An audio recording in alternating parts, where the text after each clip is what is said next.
Radio Anime Teciutlán presenta. El siguiente programa es clasificación C, contiene lenguaje no apto para menores de 16 años.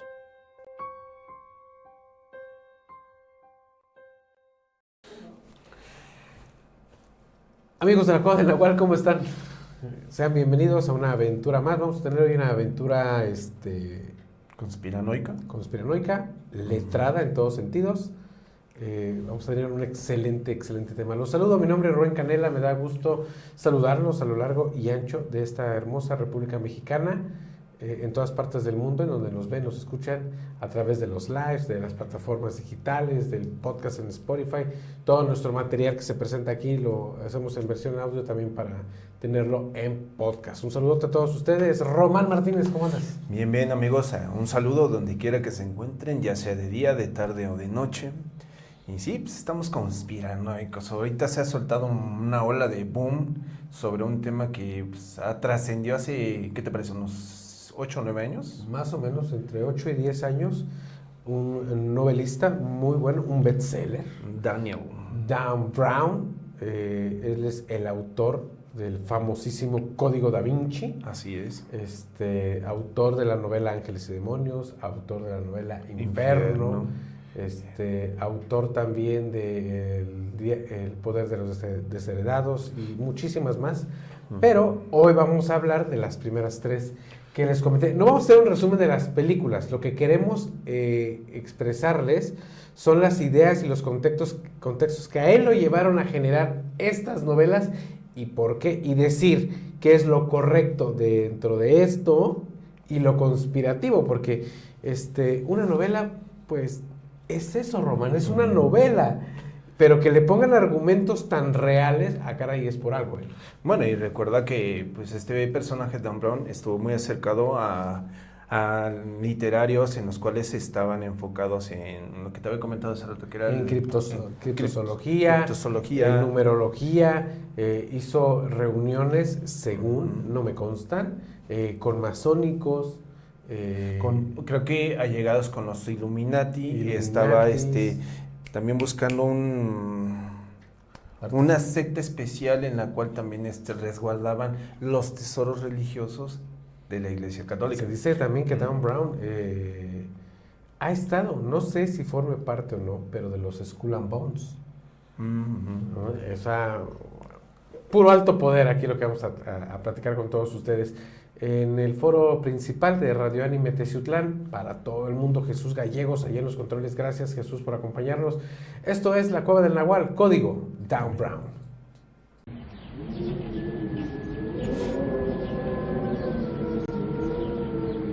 Está empezando tu programa, La Cueva del Nahual.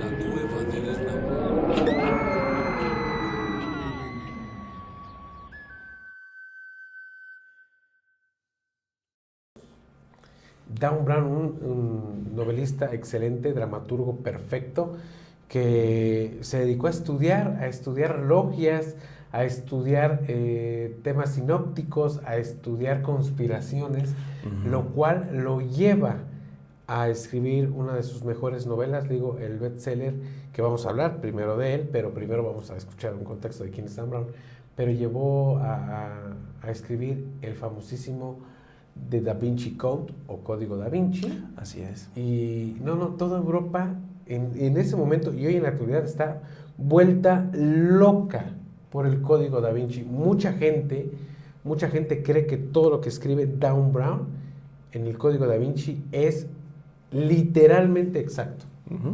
¿Ustedes qué opinan? Espero hayan leído la novela, que es lo preferente, y si no, pues si vieron las películas, las adaptaciones al séptimo arte, pues es... Sí, y recordemos que pues, las adaptaciones la alteran un poquito más o un poquito menos, pero no exactamente son 100% como está en el libro. Pero sí, casi el 70 y tantos % estamos abocados a lo que es el detrás de. El detrás de. ¿Quién es Dan Brown? Vamos a verlo y enseguida volvemos.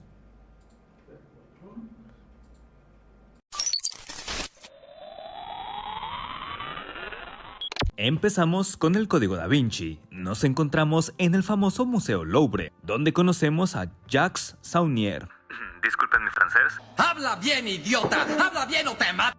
Un empleado del museo, el cual es asesinado por un monje albino llamado Silas. ¡Ay, por el amor de Dios! Un hisopo gigante.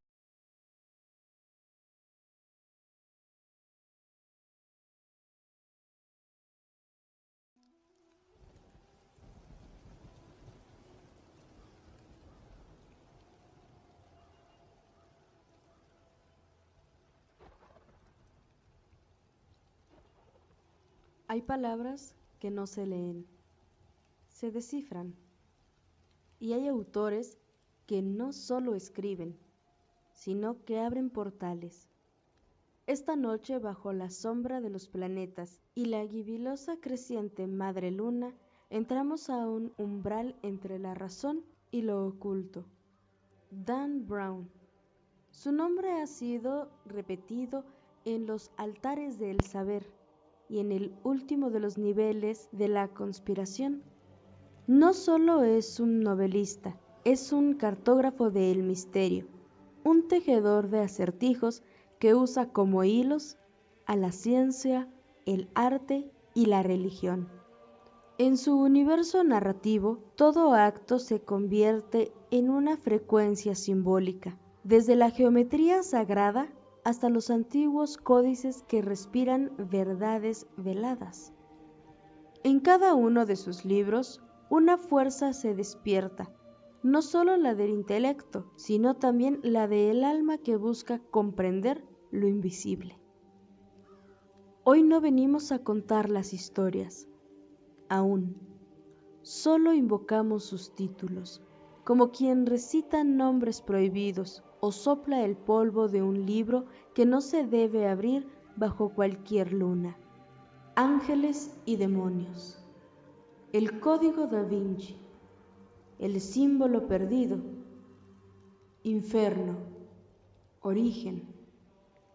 Cada uno un portal. Cada uno un mapa de enigmas que se llevan y se funden en los ecos de antiguas hermandades y los suspiros de las bibliotecas prohibidas. En esta entrega de Voces del Aquelarre te preparamos para el descenso, porque lo que parece ficción a veces se queda muy corto con la realidad. Que el arte, la ciencia y la historia nos guíen en este recorrido entre símbolos, códigos y sombras. Recuerden, no todos los secretos quieren ser revelados, pero algunos nos eligen para ser encontrados. Recuerden seguirnos en todas nuestras redes sociales como La Cueva del Nahual y a mí como Sandriland. Oro y miel.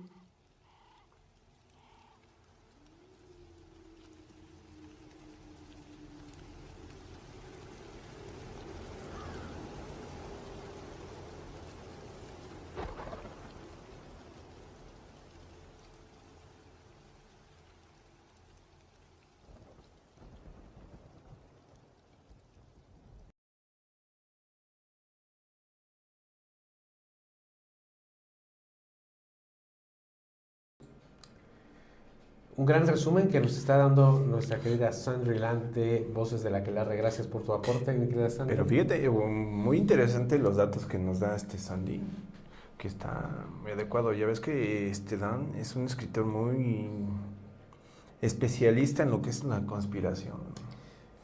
Bueno, a mí me tocó... Es que ya lo tengo aquí para decirlo, pero necesitamos verlo primero. Discernir poco a poco, ¿no? Claro, para que ustedes sepan, o sea, a mí he leído y también he visto las películas de Dan Brown. Para mí, obviamente, la mejor, la más conceptuada es obviamente Código da Vinci.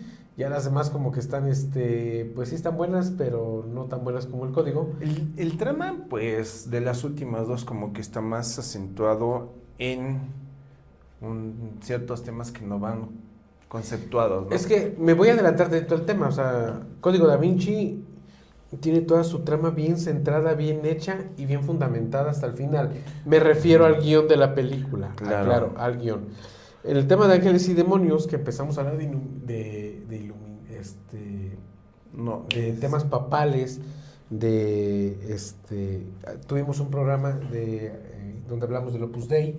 Empieza a hablar del concilio oscuro, del Opus Dei, y al último esa teoría se va desvaneciendo, pero digo, no quiero tocar el tema hasta que lleguemos sí, está muy ahí. bien. Pero hablemos de Código Da Vinci, que es lo que vamos a empezar ahorita. Código Da Vinci, o sea, Dan Brown toma por exactitud las obras de Leonardo da Vinci, porque en estos últimos tiempos a Da Vinci, muy lejos de ponerlo como lo que es un gran maestro de la pintura, un gran maestro en muchísimas cosas, lo dan a entender en Código Da Vinci como si él fuera el místico, un ser místico, un ser que sabe, un iluminado, inclusive podría hacerse un gran maestre del priorato.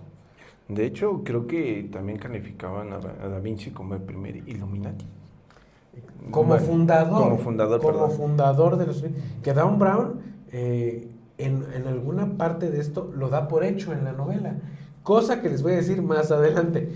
Vamos a ver un ligero resumen de Código Da Vinci.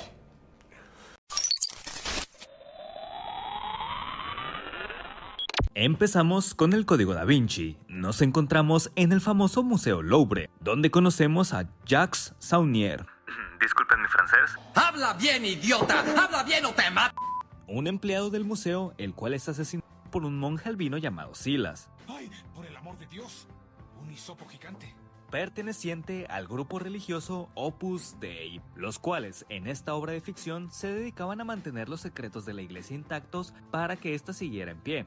Solo que Jacques, antes de morir, logra dejar una serie de mensajes subliminales, por lo que el capitán de la policía, Bessu Fache, contacta a nuestro protagonista de esta historia, Robert Langdon, un profesor de simbología religiosa, algo así como un Indiana Jones de la iglesia, para que descifre la escena del crimen, ya que el señor Saunier se encontraba en la misma posición que el hombre de Vitruvio de Leonardo da Vinci, tenía un pentáculo marcado en su torso.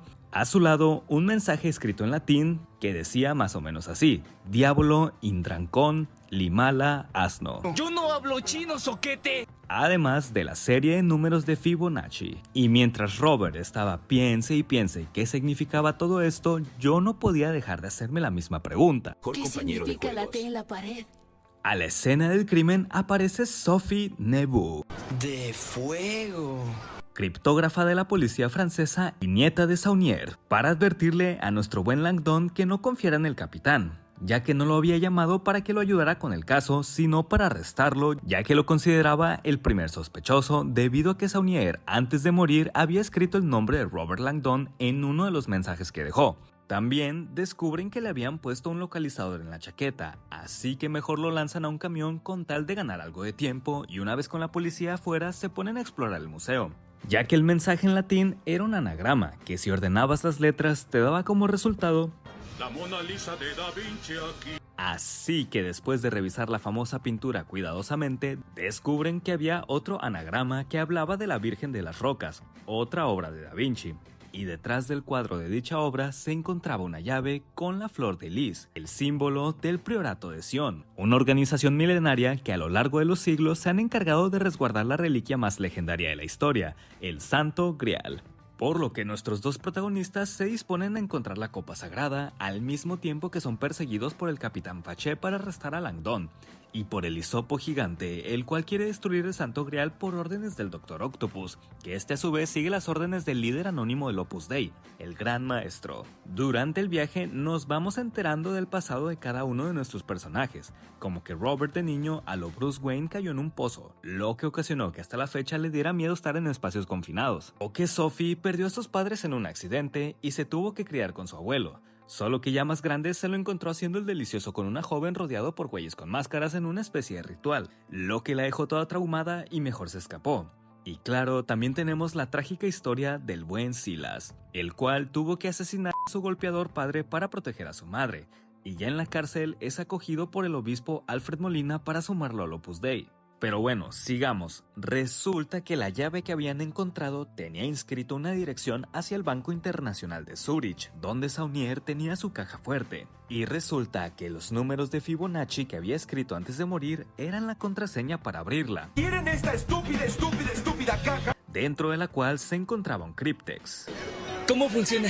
O sea, es como una cajita que para abrir tienes que tener los dígitos en el orden correcto y si te equivocas o le intentas forzar, un contenedor lleno de vinagre se romperá para destruir cualquier escrito, mapa o lo que sea que esté dentro. Pero que en eso llega la policía al banco, entonces el gerente los ayuda a sacarlos en un camión blindado, pero a medio camino los traiciona e intenta quitarles el cryptex. Tranquilos que el buen Robert lo noquea y logran escapar hasta la casa de Late Tevin, un historiador obsesionado con el Santo Grial y viejo amigo del Robert. Que agárrense que este señor nos va a bombardear de revelaciones. Primero nos dice que el emperador Constantino era en realidad ateo, pero como vio que muchos de los seguidores de Jesús se estaban rebelando porque lo crucificaron, decidió unificar Roma bajo una sola religión, el cristianismo, donde muchos romanos poderosos convirtieron la historia de Jesús en una divinidad para controlar a las masas. También nos enteramos de que el Santo Grial no es una copa, sino que era el sarcófago de María Magdalena, la cual no era una prostituta, sino que se trataba de la esposa de Jesús. ¿Qué? De hecho, ella aparece en la última cena y se suponía que después de Jesús sería la líder de la iglesia, pero eso a muchos apóstoles no les pareció y se encargaron de manchar su imagen. Pero la revelación más grande es que María Magdalena estaba embarazada. ¿Qué? Y que el priorato de Sion fue formado con la finalidad de proteger a la descendencia de Jesús a través de los siglos. ¿Somos los buenos? Pero que en eso son atacados por Silas, pero tranquilos que el viejito inválido lo derrota y todos juntos se van a buscar la siguiente pista en una iglesia de Londres, ya que la caja donde venía el cryptex decía que había que ir a la tumba de un caballero o algo así. En medio de la investigación, el mayordomo de Lake los traiciona, libera a Silas, secuestra al propio Lake y se lleva el cryptex. Pero ahí es donde nos revelan que el maestro se trató todo este tiempo del propio Lake. Que ahora con el mapa del Santo Grial en sus manos, su plan es demostrar que Jesucristo era solo un hombre que se casó y tuvo hijos y no una divinidad con el fin de arruinar al Vaticano, por lo que procede a deshacerse de todos los cabos sueltos, asesina a su mayordomo y amaña una situación para que la policía fusile a Silas y arreste al obispo. La cagada es que la pista de Londres estaba mal y Late no puede abrir el cryptex, por lo que regresa con nuestros protagonistas para obligarlos a que lo descifren a punta de pistola. Robert deduce que la pista de la caja se refería a Isaac Newton, por lo que descubre que la clave para abrir el cryptex es la palabra manzana. La manzana tiene la llave. Y logra extraer el mensaje sin que el viejo lesbiano se dé cuenta, para después destruir la cajita haciéndolo creer que se había perdido el secreto para siempre. En ese rato llega la policía para llevarse al viejo lesbiano y pedirle perdón a Robert por estarlo persiguiendo. Ahora, con el código en sus manos y sin que la policía o los loquitos religiosos los estén molestando, Robert y Sophie se dirigen hacia una catedral en Escocia donde se supone que estaría el Santo Grial, o se hace el sarcófago de María Magdalena. Pero al llegar ya no estaba. Eso sí, encuentran muchos documentos sobre el priorato de Sion, que gracias a estos nos enteramos de que Sophie es la última descendiente de Jesús. ¡No puede ser! Y de la nada aparecen miembros del priorato liderados por María Chauvel St. Clair, ¡Habla bien, idiota! la abuela de Sophie, prometiéndola protegerla de los peligros del mundo. Pero esto no acaba ahí, ya que la aventura una vez finalizada, Robert en su cuarto de hotel se le prende el foco y descubre que el Santo Grial se encontraba en el lugar donde todo empezó, debajo del Museo del Louvre, arrodillándose ahora como todo un caballero templario, prometiendo mantener el secreto, acabando así esta bella historia. ¡Dame más! Qué bonita historia, ¿eh? Qué bonita novela. Quiero empezar, Román. Dime. Para empezar como Código Da Vinci, nomás tenemos el inicio. De lo que va sucediendo, ¿no? Exactamente, nada más hablamos de Da Vinci en dos ocasiones, al principio de la trama y a un poquito más de la mitad de la trama. Ok, sobre las pinturas de Leonardo le deja una clave. De acuerdo, números Fibonacci, para abrir una cuenta y todo este rollo. Y de ahí, ya para saltarme bien, llegan a un famoso banco y obtienen un cryptex, un tubito, que metiéndole una clave, como si fuera un cubo de Rubik, algo así, lo abre. Y dice, esta es una invención de Leonardo. Quiero aclarar que Leonardo no inventó el cryptex. No. no es una invención de Leonardo. Aquí es donde ya empezamos A disvariar. Exactamente, no hacer paralelismos con la novela, o sea, realmente no. Es que es una novela, o sea, le puedo poner, quitar y decir, ¿sabes qué? Es que Rubén Canela y Román Martínez eran los creadores del Críptex y ellos eran los únicos que sabían dónde estaba el Santo Grial. Lo podemos hacer, es una novela. Claro. Ahora, me salto al momento epítome, la cumbre, cuando todo se descubre. ¿Tú leíste esta novela o viste esta película? Vi la película. Perfecto. Entonces ya te sabes el ejercicio de cuántas copas había en la mesa. Ay, déjame acordar. Tiene años que la vi. Ay, ya se me fue el avión. Se me olvidó completamente. No hay ni una copa en la mesa. Te digo que no. O sea, no hay ni una copa en la mesa. ¿Cómo es posible que Leonardo pintara esto sabiendo que es el momento cumbre en la religión donde se muestra la primera Eucaristía? ¿No sería la última? No existe ni una copa. No, es la primera Eucaristía. Es No. cuando Jesús ya enseña la Eucaristía y decirle hagan esto en conmemoración mía. Y no hay ni una copa. Es muy raro. Pero ¿saben por qué es raro? Recuerden que Leonardo da Vinci era una persona visionaria y él era muy original. Él no trataba de copiar las cosas, porque había cuadros de la Última Cena bastantes y con copas, todo ese rollo. Lo que Leonardo retrató en ese cuadro no es el momento de la Eucaristía. Lo que él está retratando es la traición de Judas. Por eso los rostros en esa pintura están sorprendidos. Pues no tanto sorprendidos, bueno, sí, algunos sorprendidos y otros como que, pues preguntándose, ¿no? Porque si no te das cuenta, si te percatas ahora sí, de la pintura, hay unos que están hablándose como diciéndome, ¿qué pasó? ¿Qué sucede? ¿Quién es el culpable? O sea, exacto. Leonardo lo que trata de retratar en ese momento, a través de su imaginación, es eso, el momento de la traición, la revelación de la traición. okay. ¿Me entiendes? Sí. Ahora, es muy, hasta hoy en día, es muy aventurado decir, no me consta, no lo niego, pero tampoco lo asevero, de que Jesús y María fueran pareja. O sea, yo, desde mi punto de vista, no lo puedo asegurar, pero tampoco lo voy a desmentir. O sea, diría Román, estoy 50 y 50. Fíjate que hay estaba yo leyendo un libro, todavía no lo termino, voy por pausas, en el cual sí hay no recuerdo el escritor que ha estado investigando toda esa historia en base a los pergaminos. Los rollos del Mar Muerto. No. Ay. Me parece la palabra Hashemira, algo así. Cachemira. Cachemira. Cachemira, que la verdadera tumba de Jesús está en Cachemira. Ajá, resulta ser. Según. Exactamente. Entonces resulta ser que cuando supuestamente. Qué buen contexto, Rubén. Sí, cuando supuestamente creen que muere el Mesías, resulta ser que aparece en Cachemira un elevado. No le van a decir ni Dios ni santos, es una persona elevada de conocimiento en el cual empieza a generar ciertos milagros. Exactamente. Entonces, y en la tumba de este personaje que dices, tiene heridas de crucifixión.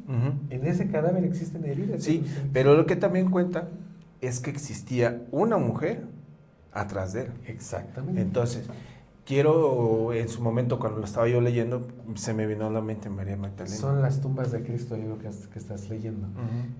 Sí, se dice que, no nos estamos en el contexto, se dice que el crucificado en lugar de Jesús fue Judas Iscariote. No, Judas Tadeo, hermano de Jesús, sí, perdón, me que equivoqué. es el crucificado, y Jesús huye a Cachemira. Con la ayuda de María Magdalena, porque recordemos que en las tumbas anteriormente habían pasadizos secretos que nada más ciertas personas conocían. Ahora, aquí va el contexto de esto que acabas de decir.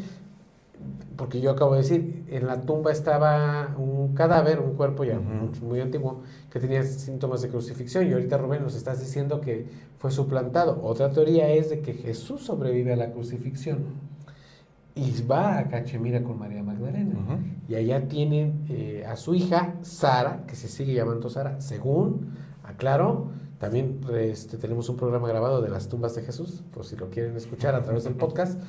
Y ahí está. Si esto lo hubieran metido en contexto a Código Da Vinci, la novela hubiera tenido ¡pum! O sea, otro nivel. Hablar de esto de por sí ya es de otro nivel. Volvemos al tema de la pintura. Revelan que a través de jugar con los reflejos de la imagen, la persona que para mí es Juan, a la hora de esto hace el juego de imágenes y se recarga sobre Jesús. Pero esto no es algo que fuera nuevo para eso siempre pasaba. Leonardo le gustaba jugar mucho con eso, pero en la mayoría de pinturas religiosas esto tenía ese contexto. Hoy en la actualidad que ponen las imágenes de Da Vinci y que las ponen en un efecto espejo y que se ven aliens y eso, son teorías muy aventuradas. Esa sería otra, son teorías, como tú dices, aventuradas, y realmente pues yo creo que cualquier pinturas de aquella época, si haces ese mismo efecto, vas a encontrar ciertas similitudes. Otro punto. Cuando llegan ya casi al final de la película, que dicen Sang Real, que sería como el Santo Grial, en latín se diría Sang Real. No, eso es un contexto que Dan Brown está poniendo en la novela. Yo no sé mucho de latín, sí puedo hablar latín, pero no conozco mucho, porque nadie habla latín hoy en día, pero si no mal recuerdo, sangre real en latín es sangris regalis. Eso, sangre real en latín es sangris regalis. Entonces, nada que ver. No. Es como decir, no sé, sapo y zapote, y decir que significan exactamente lo mismo. ¿Sí me explicó? Sí, claro. O zapote y zapato. Recuerda, hay como le llaman en español, ¿no? Jugar con las palabras, ¿no? Cognados, se le llaman como cognados. Entonces, decir, pues es que yo aquí tengo un zapote, yo tengo un zapato, es lo mismo. No es lo mismo. Entonces, hablando en latín, sang real, pues es un invento que hizo Dan Brown para poder acomodarlo hacia la novela. La palabra correcta en latín es sangris regalis. Soy bilingüe. Entonces, también ahora, pues es que sin esas cosas bien armadas, no puedes armar una novela. No, y recuerda que la novela es una fantasía de Dan Brown. Lo que sí es curioso es que a veces mete datos muy concretos, porque hay datos muy concretos en Código Da Vinci que están en la novela y dices, caray, pues es que algo sabe. Estamos hablando del Opus Dei. Mucha gente, creo que nos extendimos tantito, pero ahorita le cortamos. Mucha gente, porque también tuvimos un programa del Opus Dei, al ver la película, al leer el libro de Código Dei, empezó a tratar a gente que sabía que trabajaba en el Opus Dei, que son parte del Opus Dei, a tratarlos como personas malas. Y el Opus Dei no es más que una secta de la religión, y también la cual fungen como prelados, hacer el bien como lo marca su religión. Pero ahí creo que habíamos dicho que era una religión muy ortodoxa, ¿no? Muy metida en lo que tiene que ser sus claro, porque sus tienen que reglas, ponerse silicios y latigarse y todo esto. Y es muy arraigado, ¿cómo le llaman? Ortodoxo, ¿no? Sí. O sea, es muy ortodoxa esa secta, pero al final de cuentas, pues lo que va generando es eso. Ahora, me intriga, sacaste el Código Da Vinci, pero si nos omitimos tantito de Isaac Newton, él lo que tiene que ver en esa parte. Isaac Newton sí fue un gran maestre. Realmente sí fue un gran maestre de este concilio, y no es un concilio oscuro como lo está diciendo Dan Brown. Es un concilio abierto y existe hoy en la actualidad. Lo que pasa es que pues sin villanos no hay novela. Exactamente. ¿Me entiendes? Entonces ahí depende de todos ustedes. de carne, dice, el orbe de carne rosa y vientre fecundado. Claro, eso lo sabemos todos, eso es una manzana. Eso es una manzana. Y ese orbe que cae del cielo, o sea, ¿cómo desató Isaac Newton la ira de la iglesia? Pues le cayó una manzana y de ahí vino su teoría de la relatividad, perdón, su teoría de la gravedad, que nosotros no somos el centro del universo, y enfureció a la iglesia y empezó a ser muy discriminativo con muchísimas personas. Pero aguas, porque yo he leído mucho de esto. Mucha gente cree que la iglesia, si no estabas con la idea de la iglesia, te mataban. No es cierto, la iglesia no te silenciaba de esa manera. Lo que te pedía era que diríamos aquí en México, que le bajaras de humos a tu onda, porque si no te vamos a recluir. La iglesia jamás reprimió las ideas de evolución y de ciencia, nunca las reprimió. No, recordemos Trataba de silenciarlas con maneras, dirías tú, muy poco ortodoxas, y sabes qué, bájale, porque si no, te vamos a excomulgar, que antes eso era malísimo, y te vamos a encerrar o te vamos a dar cárcel porque tú no puedes difundir este rey. Pues básicamente después tuvieron que ir de la mano con eso para poder disminuir la ciencia, ¿no? Porque créeme que hubo muchas personas, tanto científicos como deletreados, como investigadores de la historia, que querían sacar a la luz muchas cosas que habían encontrado en las cuales no coincidía con lo que la iglesia nos relataba. Sí, sí. Entonces, básicamente trataron de disminuir Yo todo creo ese que Darwin no alcance. tenía un problema con la iglesia. Pues de hecho, las 3 novelas están enfocadas en eso. En religión. Sí. Pero Vamos- antes que Claro. van enfocadas en cada paso, porque cada historia te lleva sobre un lado, sobre otro lado y sobre otro lado. Acabamos de vivir un evento hace no mucho, hace un par de meses, que es la elección de un nuevo papa, hoy en la actualidad el Papa León XIV, y es el siguiente tema que vamos a hablar, otra novela de Dan Brown que se llama Ángeles y Demonios. Vamos a verla, enseguida volvemos.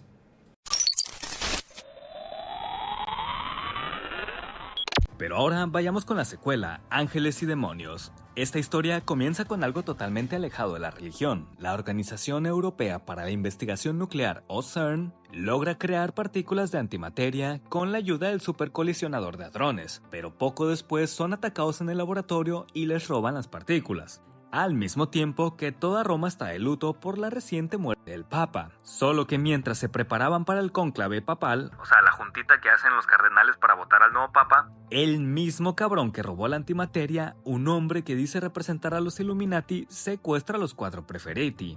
O sea, a los favoritos a ganar las elecciones para ser Papa. Amenazando con matarlos uno a uno para después destruir a la ciudad del Vaticano. Entonces, a la Santa Sede no le queda de otra que pedirle ayuda a nuestro buen Roberto Langdon, para que les ayude a resolver el caso junto a la científica encargada del proyecto de antimateria, Victoria Vetra.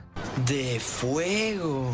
El buen Bobby, al escuchar el video del agresor, deduce que los 4 cardenales morirán en las 4 iglesias del Camino de la Iluminación, marcados por estatuas de ángeles en lugares representativos de los 4 elementos: tierra, aire, fuego, agua.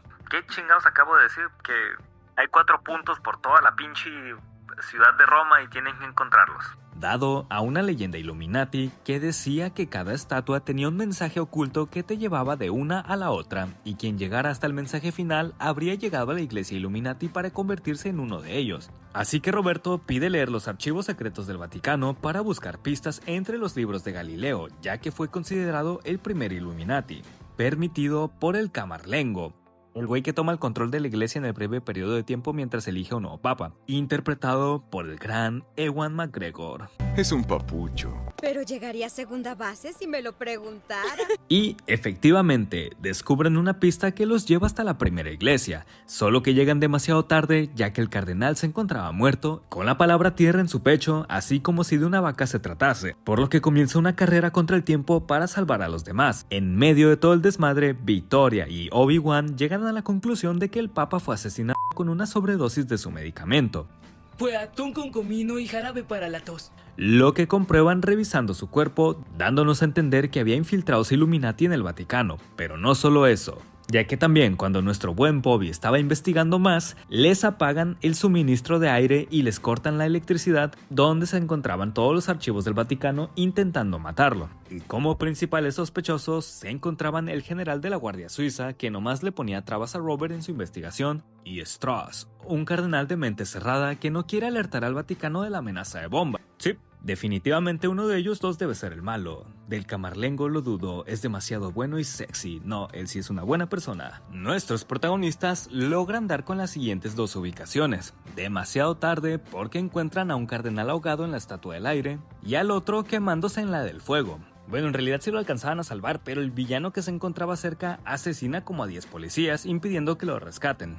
Pero bien dicen que la tercera es la vencida, bueno, en este caso la cuarta, y Robert alcanza a rescatar al último cardenal con la ayuda de los ciudadanos romanos antes de que se ahogaran en una fuente, y este les revela que la base del asesino se encontraba en el Castillo del Ángel. Nuestros protagonistas, junto a toda la policía, van a buscarlos y encuentran su escondite en uno de los pasillos secretos, donde descubren una quinta marca, unas llaves que representan a la Santa Sede, las cuales originalmente eran para marcar al Papa, pero como el Papa había fallecido recientemente, las planeaban usar con el Camarlengo. Robert y Victoria intentan advertirles, pero se topan con el asesino, el cual los obliga a tirar sus celulares al fuego, pero les perdona la vida, ya que no son parte de su misión, pero que no dudarán en dispararles si lo siguen. ¿Qué pedo, güey? Acabaste como a 50 inocentes sin compasión, pero te tocas el corazón con los que saben todo tu plan.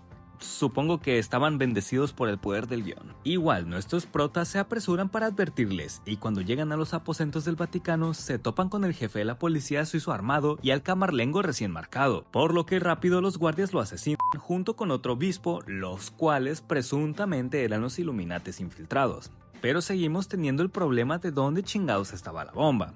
Como la marca que le hicieron al Camarlengo estaba al revés, deducen que la bomba se encontraba en la tumba de San Pedro, ya que este había sido crucificado de cabeza. Y efectivamente, encuentran la bomba, pero ya no queda tiempo para desactivarla, así que el Camarlengo, a lo Batman, se la lleva en helicóptero a lo más alto para que explote lejos, para después brincar en paracaídas, salvándose él y a todos en el Vaticano.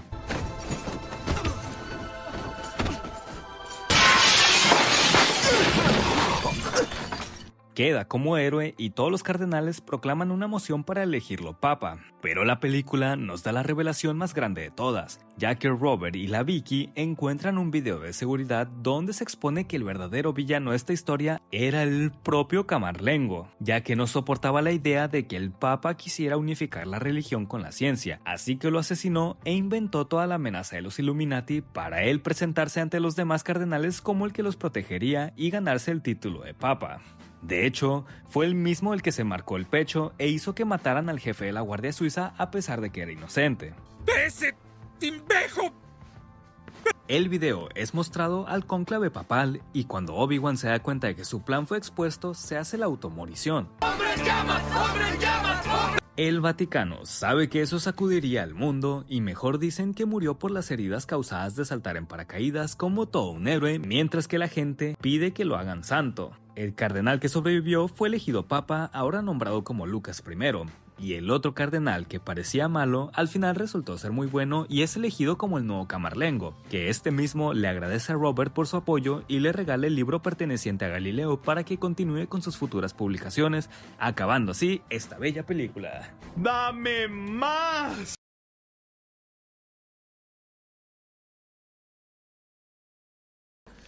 El tema de los Illuminati. Yo sé que los Illuminati te fascinan. Me encanta demasiado, pero pues empecemos, yo creo que para degradar todo este tema, ¿no? Empiezas con un tema, volveríamos al inicio, religioso. Religioso. ¿Sí? En el cual lo que habíamos comentado en el video anterior, ¿no? Cómo hay personas religiosas las cuales no comulgan tanto con la ciencia como con la religión, ¿no? Uh-huh. Entonces, ¿cómo poder discernir todo este tipo de situaciones? Bueno, es que ¿no? recuerda que hace mucho tiempo la idea predominante siempre fue la iglesia. Y era lo que decía la iglesia. Tú al demostrar conciencia, hacer cosas empíricamente demostrables, pues contradecías a la iglesia. Por eso surgieron los Illuminati, los iluminados. Exacto. Personas que a través de la ciencia podían demostrar y comprobar cosas, pero no por llevar la contraria a la autoridad de Dios, sino para demostrar su magnificencia. Pero los religiosos, los católicos, los cristianos de aquel entonces, muy cerrados. Sí, lo aceptaron como si fuera una invasión a lo que ya ellos habían no forzado, sino habían adaptado a la gente que venía en el proceso, ¿no? Claro. Yo creo que la iglesia provocó que los Illuminati se volvieran... Todos tenemos la idea, la vaga idea de lo que fue la Inquisición, como para nosotros, o la mayoría de nosotros, creemos que la Iglesia Católica nos fueron infundiendo todas estas creencias en base a lo que fue la Inquisición. Pero Claro. recordemos que cuando castigaban, por ejemplo, a las brujas, para mí no eran brujas, sino eran personas que estaban iluminadas en conciencia, que sabían más que cualquier otra persona común. No, la iglesia siempre dijo, en aquellos entonces, por ejemplo, antes existía la medicina herbolaria. Exacto. Y para la iglesia era brujería. Tú querías curarte, rézale a Dios. Sí. Cuando lo que tenías que curarte era una infección que con cosas, con medicinas, con plantas, con jugos, con aceites, te podías curar tan fácilmente. Por eso lo que te decía yo, entonces, en aquel entonces no eran realmente personas que quisieran hacerle daño a las personas, simplemente querían hacer un bien común para que fueran mejores. Exactamente, y vuelvo al punto, demostrar la magnificencia de Dios a través de la ciencia. ¿Qué es lo que pasa en esta novela con Dan Brown? Vuelve a la secta Illuminati muy agresiva, vuelve a crear grupos de anticonciencia y división dentro de la iglesia, que sí existen, claro que sí existen, pero acabamos de tener un cónclave y es uno de los más rápidos que ha pasado. 2 días que tuvimos de cónclave, 3 rondas de elección y en la tercera salió electo el Papa León. Entonces, esto como que difumina la teoría de Dan Brown de acuerdo al cónclave. Ahora, fíjense nada más, estamos hablando de ángeles y demonios. El contexto está, como título está terrible, porque no vemos ni ángeles ni demonios, a menos que queramos hablar de los protagonistas, de los que son buenos y los que son malos. Bueno, pero ¿qué no te hace pensar que está bien definido el tema de ángeles y demonios? ¿Por qué?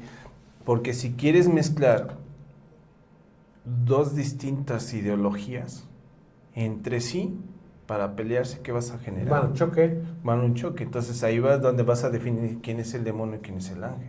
Exacto. Entonces para mí ahorita lo que definió en ángeles y demonios es la ideología que tú tienes de los Illuminati, que Dan Brown quiso hacer a los Illuminati unos demonios y a la iglesia en esta película, en esta novela, unos ángeles.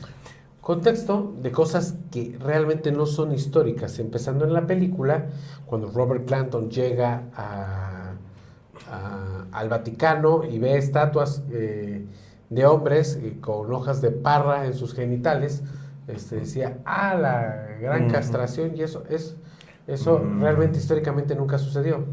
Bueno, por parte de la religión católica eso no sucedió. Castraciones no. No, me refiero a las estatuas. De esas no. Eso es un invento de Dan Brown, ¿me ¿Qué? entienden? Pero lo hace ver como contexto original, entonces pues no está padre.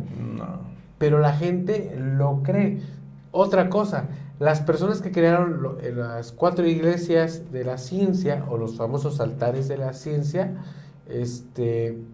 que sí existieron, la Plaza de San Pedro y todo ese rollo, fueron diseñados por Bernini, y el otro es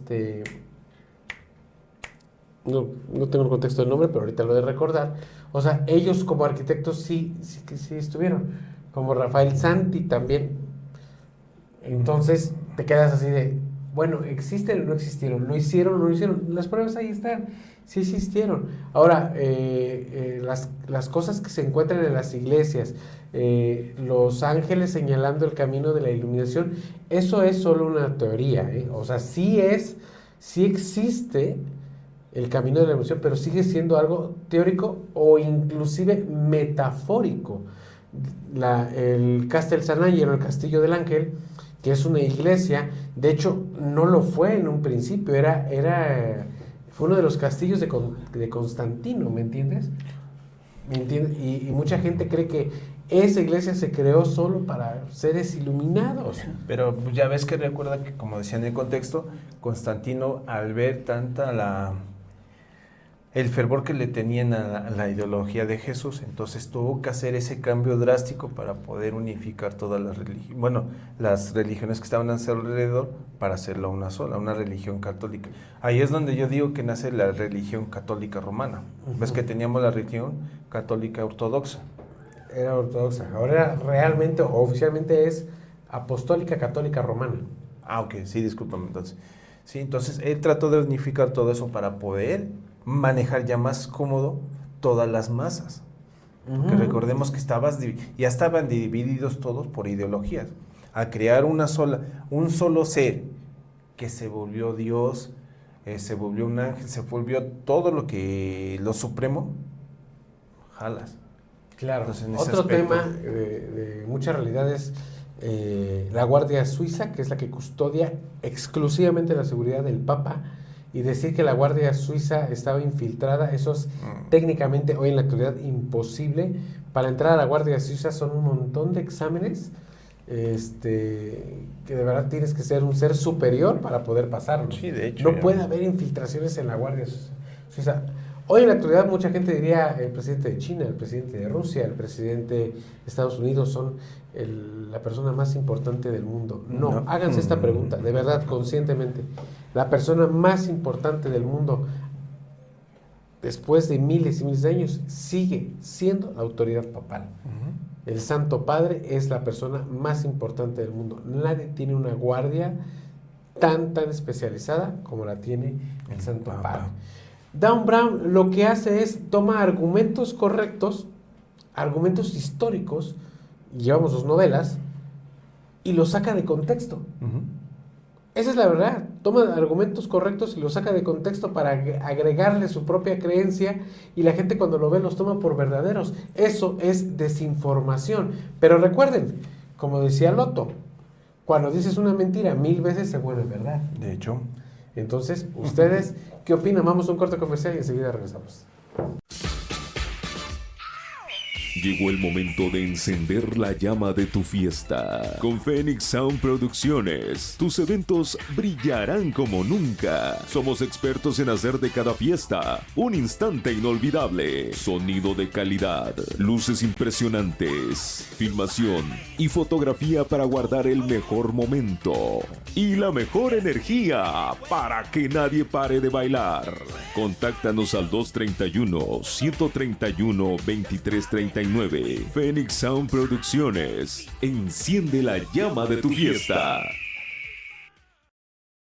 Ve, mamá, mi chamarra se despintó y mi pantalón se rompió. Ay, mijita, a tu papá que le gusta comprar corriente. Yo por eso le dije que lo compráramos mejor en el Escándalo. Tú ya nos conoces. Escándalo Uniformes tiene el uniforme que tú necesitas para este regreso a clases. Pants oficiales, los originales. Allende 503, Teciutlán, Puebla.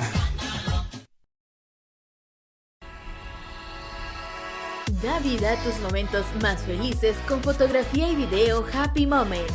En Happy Moments convertimos tus instantes especiales en recuerdos que durarán toda la vida, ya sea una boda, 15 años o momentos llenos de cariño en familia. Estamos aquí para capturar la esencia de cada ocasión. Te esperamos en nuestro estudio, en el fraccionamiento Cipreses, calle 18, número 18, en Teciutlán, Puebla. Llama ahora al 231-176-9286 y agenda tu cita. No dejes pasar la oportunidad de asegurar la cobertura de tu día especial. Descubre más sobre nosotros en nuestras redes sociales, Facebook y YouTube como Fotografía y Video Happy Moments.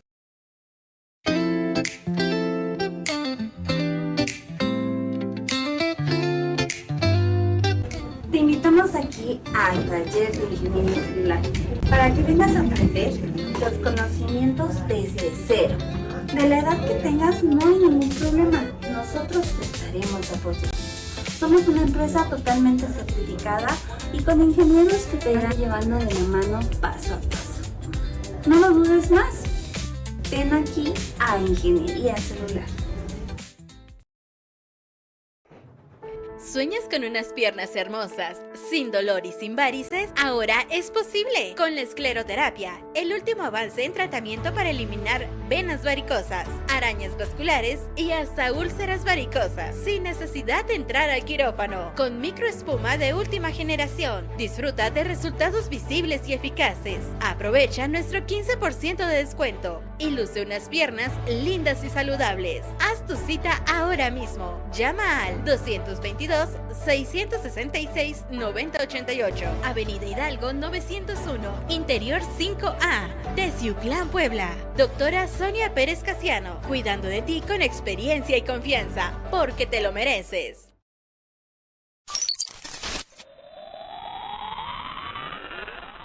Ahora vayamos con la que cierra esta trilogía, Inferno. Abandonad la esperanza, ay de quien entre aquí.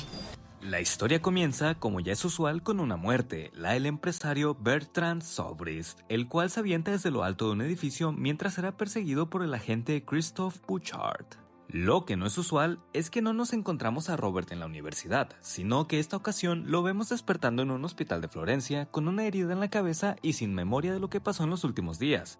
De pronto, el hospital es atacado por unas fuerzas armadas. Ahí es cuando aparece la doctora Sienna Brooks. Oh, por Dios, es bellísima. Para ayudarlo a escapar y se lo lleva a su departamento. Ahí descubren que entre las pertenencias que Robert llevaba consigo se encontraba un puntero de Faraday, o sea, un proyector de imágenes en miniatura, que al usarlo mostraba la pintura del infierno de Dante perteneciente al güerito del inicio, el cual nos enteramos que estaba totalmente loco, ya que creía que la sobrepoblación nos llevaría hasta nuestra extinción, y que la única solución era reducir la población a la mitad.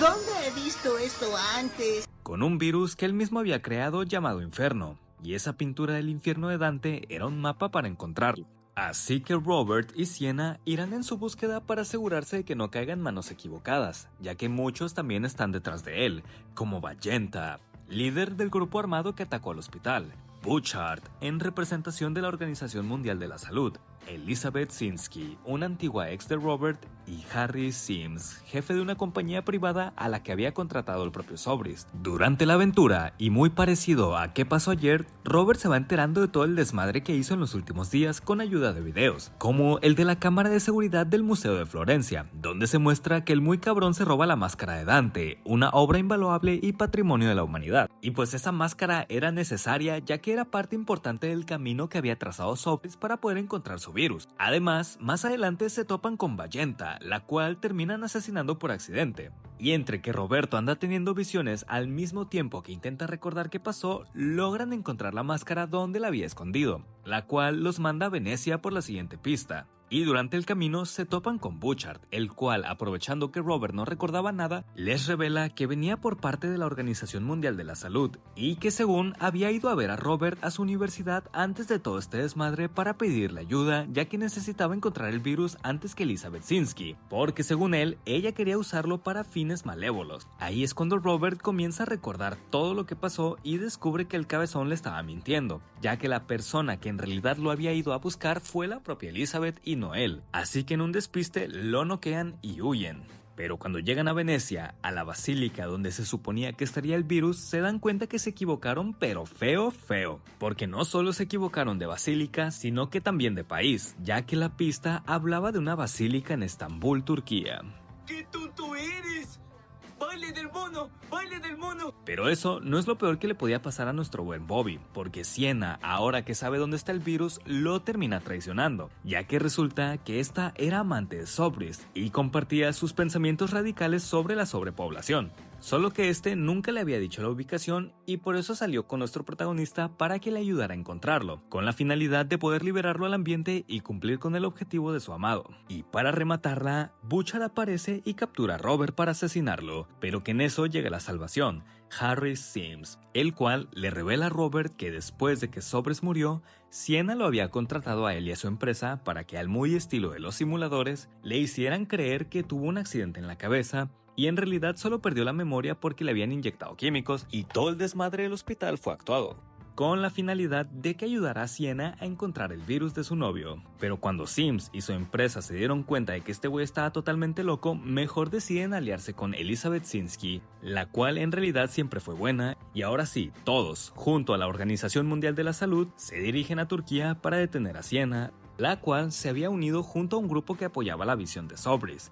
Por lo que se arma la batalla final en la Basílica de Estambul, ya que el arma Inferno se encontraba debajo del agua dentro de una bolsa de plástico. En medio de la confrontación muere Sims, y también la propia Sienna al detonar explosivos con la esperanza de que se rompiera la bolsa y el virus contaminara toda el agua. Afortunadamente, el equipo de la OMS había sellado el virus en una unidad de contención especial y derrotan a los aliados de Sienna, por lo que ahora el mundo está salvado. Nuestro buen Robert recupera su icónico reloj de Mickey y logra regresar la máscara que se había robado del museo, acabando así esta bella trilogía.